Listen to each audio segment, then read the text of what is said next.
우리 좌우로 한번 인사하십시다. 반갑습니다. 참으로 오랜만입니다. 주님의 이름으로 축복합니다. 우리 가정에서도 드리는 우리 믿음의 가족들 예수님의 이름으로 환영합니다. 사람들은 갈수록 반려동물을 많이 키우고 있습니다. 조사를 해보니까 우리나라 국민 가운데 5명에 1명은 반려동물을 키우고 있다고 그렇게 조사가 되었습니다. 반려동물 1000만 시대를 눈앞에 두고 있습니다.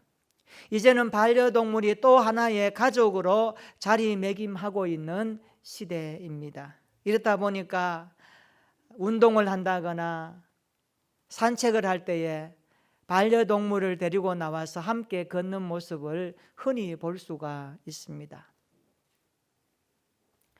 애견 행동 전문가 강형욱 씨라고 있습니다. 아마 TV나 유튜브에 굉장히 많이 오르내리는 반려행동 전문가입니다. 반려동물을 키우는 사람들이 이 강형욱 씨를 가리켜서 개통령이다 이렇게 말합니다. 나라의 대통령이 있듯이 동물에 있어서 반려동물에 있어서는 이 사람이 대통령처럼 굉장한 영향력을 끼치고 있어서 개통령 강형욱이라고 이렇게 부르기도 합니다. 이분이 어린 시절에 아버지가 근무하는 공장에 잠시 다닌 적이 있습니다. 그 공장은 어떤 곳이냐 하면 개를 번식하는 공장입니다. 그러니까 거기서 어린 시절에 아버지를 도와서 공장식 번식장에 일하면서 개들이 어려움을 당하는 모습을 처참하게 그는 목격합니다. 그는 TV에 나와서 이렇게 말합니다. 내가 오늘 애견 행동 전문가가 된 것은 그때에 경험했던 그것이 내 인생을 바꾸었다 이렇게 말합니다. 그래서 가정에서 반려동물을 키우다가 이상하게 통제가 안 되고 이렇게 하면은 그 사람한테 와서 좀 교육시켜 달라고 그렇게 말하죠. 근데 그 사람이 반려견을 키우고 있는 주인에게 꼭 하는 말 한마디가 있습니다. 이런 말입니다. 당신이 이 반려견을 키울 때에 수명을 다하고 이제 떠나보내야 될 그 시점이 되었을 때 이 강아지가, 이 반려동물이 당신에게 어떤 사람으로 남기를 원하십니까? 이런 질문입니다. 이 개를 키우다가 죽을 때에 어떤 주인으로 남고 싶습니까? 이 개가 죽으면서 말을 할 수 있다면 내가 어렵고 힘들 때에 나의 주인님은 항상 내 곁에 있어 주어서 참 감사했습니다. 내가 힘들어할 때 내 마음을 알아주고 함께 동행해 주면서 지금까지 오게 된 나의 주인을 나는 잊지 않고 지금 눈을 감을 수 있습니다. 이런 주인이 되고 싶은가? 그 질문입니다. 그렇게 하려면 이 반려동물을 통제할 수 있어야 된다라고 전제하면서 교육에 들어갑니다. 저는 오늘 이것을 부활주일을 맞이하여 바꾸어서 질문해 봅니다. 우리 모두에게 이런 질문을 해봅니다. 우리가 이 땅을 생활하고 믿음 생활하다가 하나님께서 우리를 오라고 하실 그 시점이 되었을 때에 나는 나의 진정한 주인이신 예수 그리스도 그분에 대해서 어떻게 고백할 수 있는가? 이런 질문입니다. 나의 주인 나의 예수님은 내 곁을 한 번도 떠나지 않았다고 말할 수 있는지요? 내가 힘들고 어려울 때마다 내 손을 잡아주시고 위로와 용기를 주신 분이셨다라고 말할 수 있는지요? 내가 눈물을 흘리며 아파할 때에 내 눈물을 닦아주시고 내 마음의 아픈 상처를 만져주셨다라고 하나님 오라 하는 그 순간 마지막에 나의 주인 예수님을 향하여 우리는 담대하게 고백할 수 있는지요? 그래서 지금 이렇게 하나님 앞에 설 수 있다고, 진정 우리가 그런 삶을 살아갈 수 있는 믿음의 사람들이 되기를 바랍니다. 오늘 본문이 이렇게 시작하고 있습니다.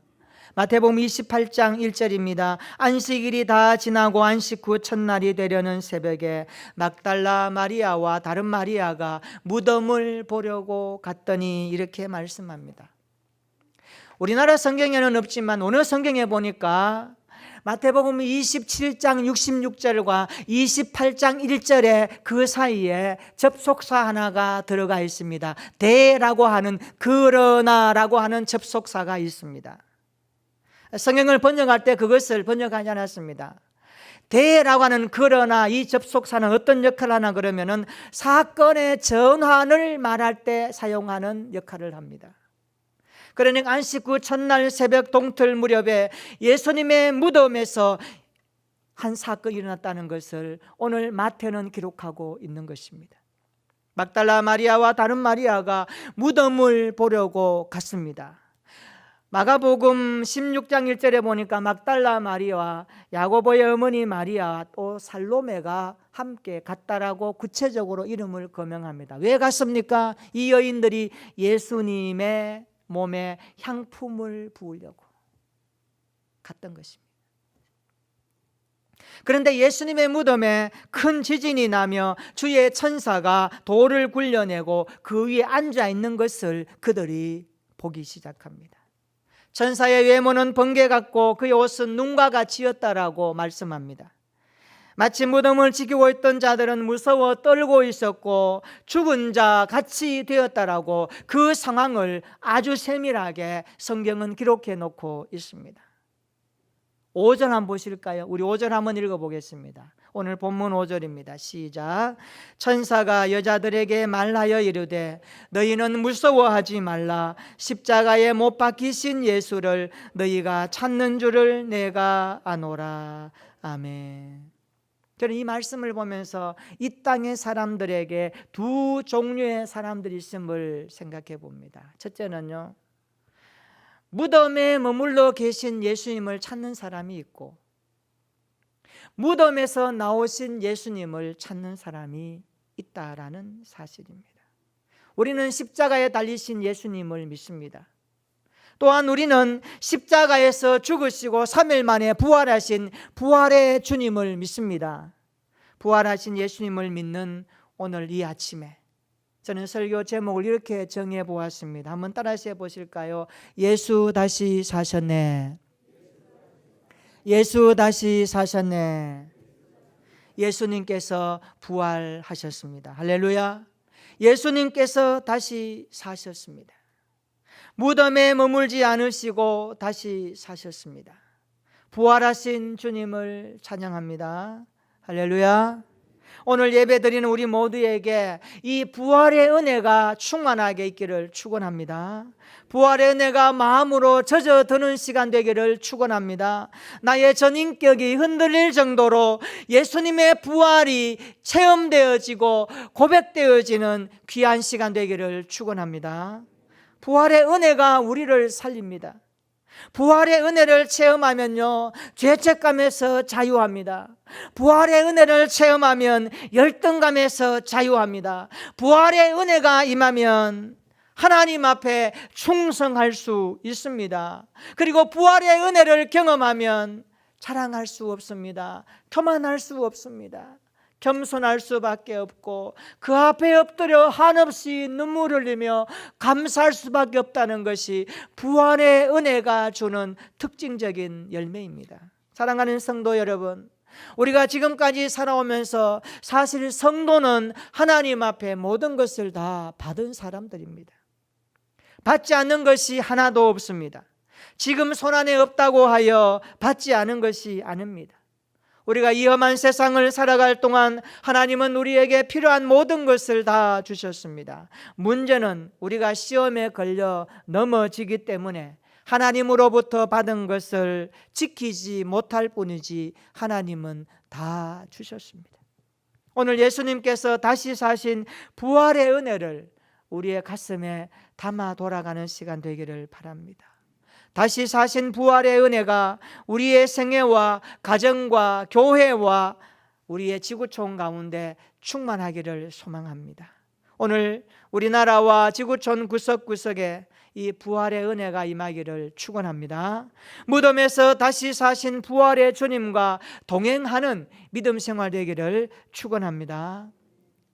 오늘 본문은 예수님께서 다시 사신 부활의 증거를 몇 가지로 말씀하고 있습니다. 첫째로 예수님은 말씀하시던 대로 살아나셨습니다. 우리 예수님은 말씀하시던 대로 살아나셨습니다. 예수님의 무덤에 찾아온 여자들에게 천사가 말합니다. 6절 한번 볼까요? 6절 한번 읽어보겠습니다. 시작. 그가 여기 계시지 않고 그가 말씀하시던 대로 살아나셨느니라. 와서 그가 누우셨던 곳을 보라. 아멘. 따라서 합니다. 그가 말씀하시던 대로 살아나셨느니라.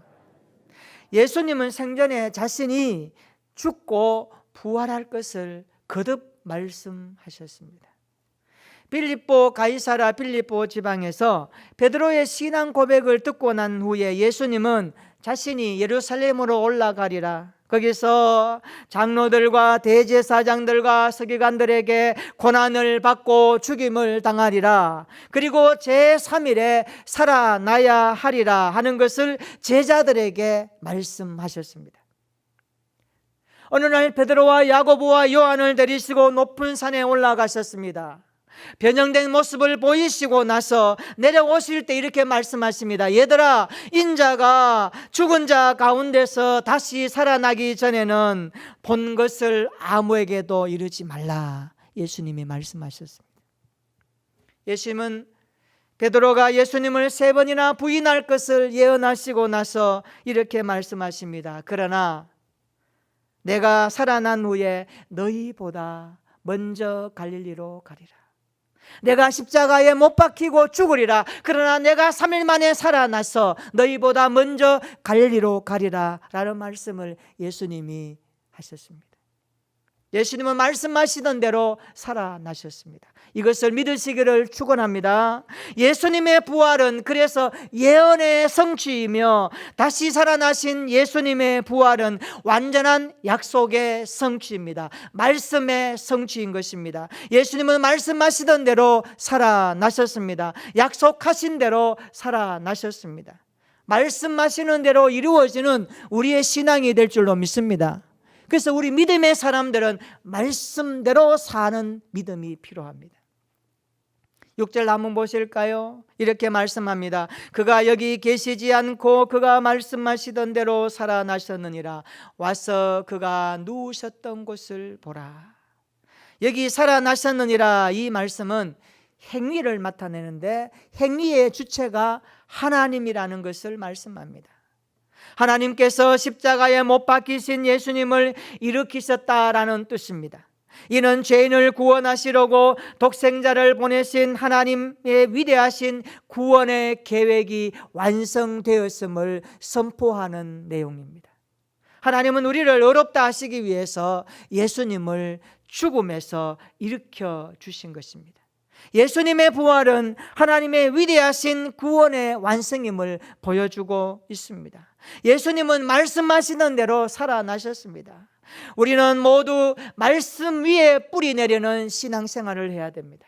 주님의 말씀하신 대로 될 것을 믿고 그 말씀을 붙들고 그 말씀대로 따라가고 그 말씀대로 기도했을 때에 이루어지는 믿음 생활이 우리에게 약속으로 주어졌음을 믿고 따라가는 오늘 부활의 아침이 되기를 주님의 이름으로 축원합니다.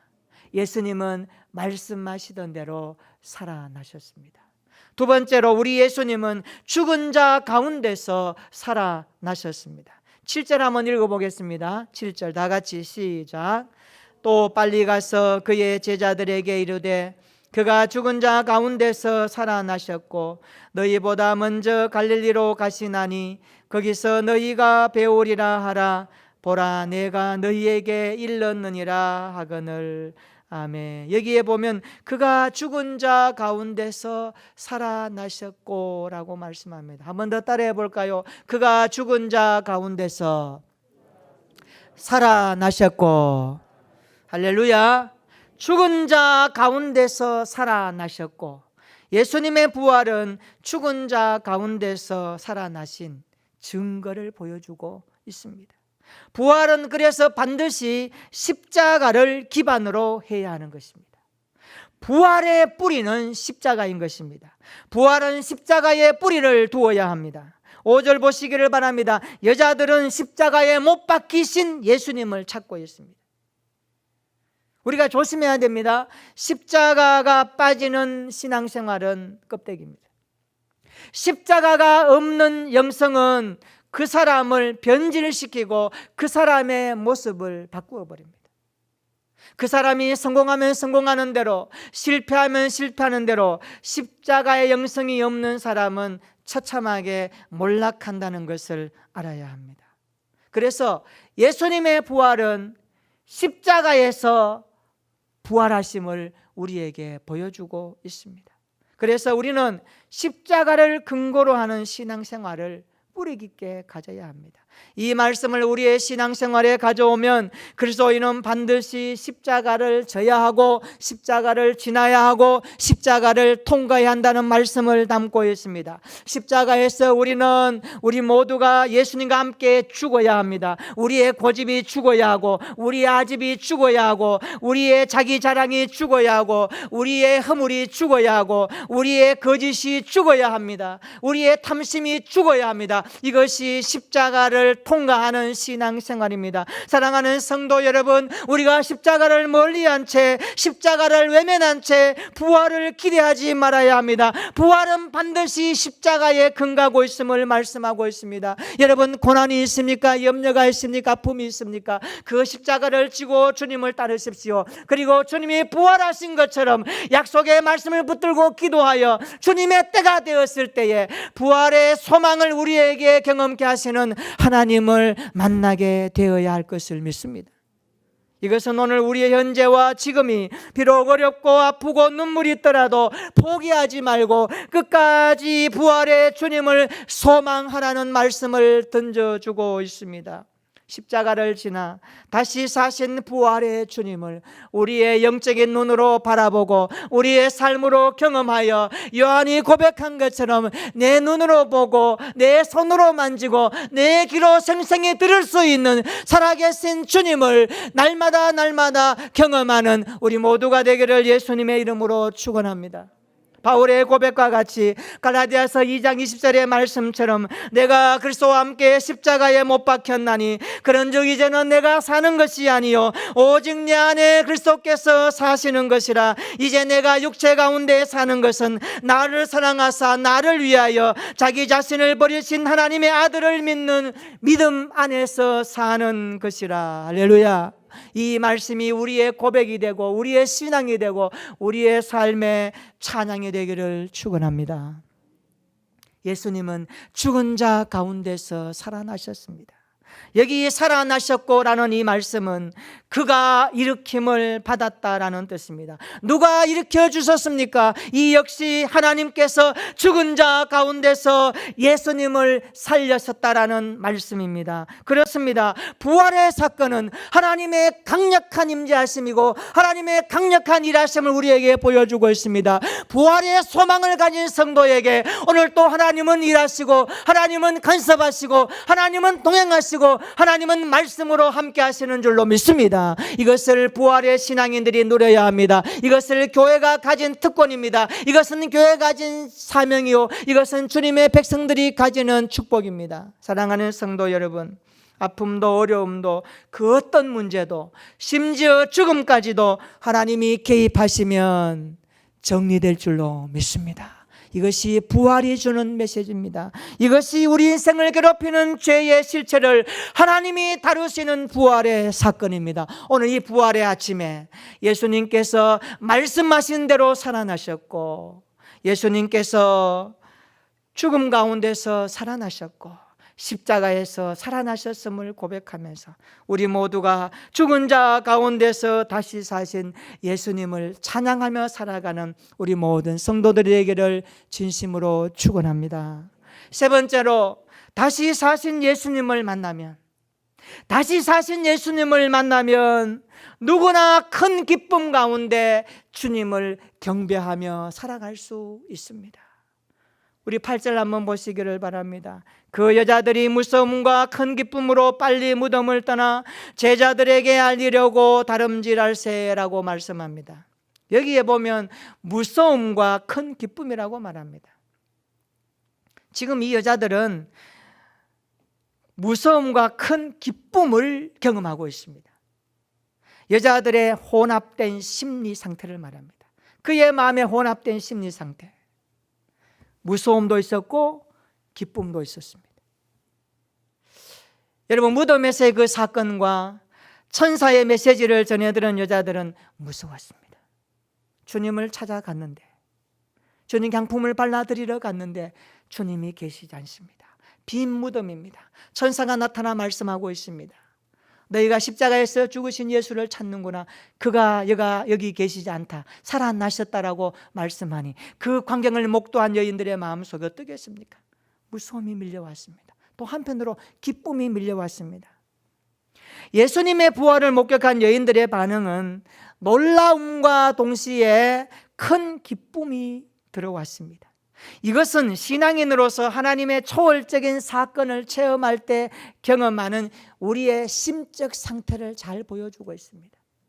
그래서 학자들은 이 두 가지가 하나로 통일되어졌을 때에 우리 그리스도인들이 말할 수 없이 경험하는 신앙적 희열을 느끼게 된다라고 말씀합니다.